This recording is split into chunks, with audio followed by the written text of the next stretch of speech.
वैसे सही बोलूं तो मेरे पास बोलने के लिए शब्द नहीं है, क्योंकि ऐसी आरती बहुत कम देखने को मिलती है सालों में एक बार। इसलिए मैं बहुत बहुत आभारी हूँ आकाश भैया का, समस्त नगरवासियों का, जो आप लोगों ने मुझे सम्मिलित आरती में सम्मिलित होने का सौभाग्य दिया। इतनी मधुर और सुंदर में आरती में मैं आप लोगों के बीच हिस्सा बना। मैं बहुत बहुत आभारी हूँ आप सभी का, और ऋणी हूँ और कृतज्ञ हूँ कि आप लोगों ने अपने बीच मेरे को बुलाया। अब शायद ज़्यादातर मेरे भाई और माताएं भी पीछे खड़ी हुई हैं, तो एक सवाल पूछना चाहता हूँ पंडित जी सबसे और आप सभी से, कितने लोग राम को मानते हैं?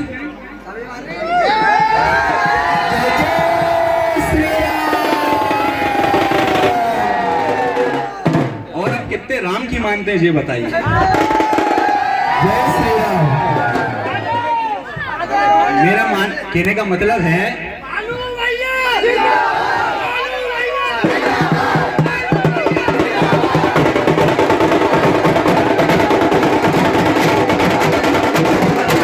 भाई 2 मिनट, अगर हम राम की मान रहे होते तो आज हमारे देश की जो स्थिति है ऐसी ना होती।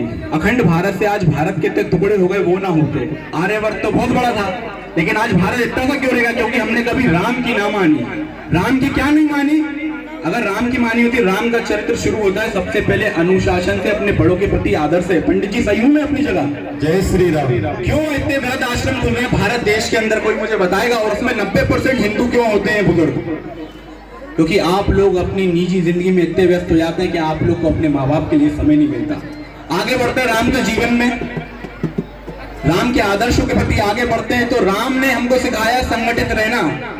अगर राम जी चाहते तो अकेले रावण का वध कर सकते थे, चाहते तो हनुमान जी से बोल सकते थे कि तुम तो सीता को ले आओ, कोई युद्ध की जरूरत नहीं है। लेकिन राम जी ने बोला नहीं, मैं अपनी पूरी सेना इकट्ठी करूंगा और रावण पे, लंका पे चढ़ाई करके रावण का वध करूंगा। लेकिन आज सब अलग अलग है, जातियों के नाम पे अलग हैं, धन के नाम पे अलग है। वो गरीब मैं अमीर, उसका और मेरा क्या मेल? जाति के नाम पे वो स्वर्ण मैं दलित, वो क्षत्रिय मैं वैश्य, उसका क्या मेल? इसलिए आज हमारे देश की स्थिति ये है। राम ने और भी बहुत कुछ सिखाया हम लोग को अपने जीवन में, लेकिन समस्या क्या है? हमने राम को तो माना लेकिन राम की ना मानी। अगर राम की मानी होती तो आज हमारे देश की ये स्थिति ना होती। माताएं बहनें खड़ी हुई हैं ऊपर और पीछे भी हैं, उनने हमेशा दुर्गा की तो आरती करी, काली की आरती करी, लेकिन कभी काली और दुर्गा को अपने जीवन में उतारा नहीं। अगर उतारा होता तो भारत और जो भारत के अंदर जो मध्य प्रदेश है बलात्कार में प्रथम स्थान पे कभी ना आता। आप लोगों के हमेशा अंदर एक डर था कि हम मार्केट जा रहे हैं, कोई गलत बोले तो सुन के जाओ। क्यों सुन के जाओ? अगर सुन के आना है तो दुर्गा जी और काली जी की आरती बंद करो, मत बिठाओ 9 दिन माता रानी को।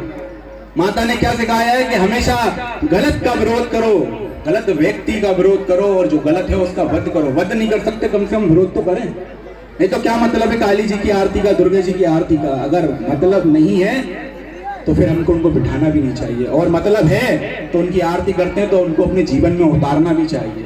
भगवान से आरती करने के लिए नहीं होता, भगवान को अपने जीवन में भी उतारना पड़ता है। भगवान ने मार्ग दिखाया है। आपने भगवानों को देखा होगा, भगवान कभी आरती में जितना समय उनकी आस्था में पूजा में लीन होते थे बस उतना ही समय लीन होते थे, बाकी उनने कर्म करा, इसलिए आज भगवान है। अगर कर्म नहीं करता तो भगवान नहीं होता।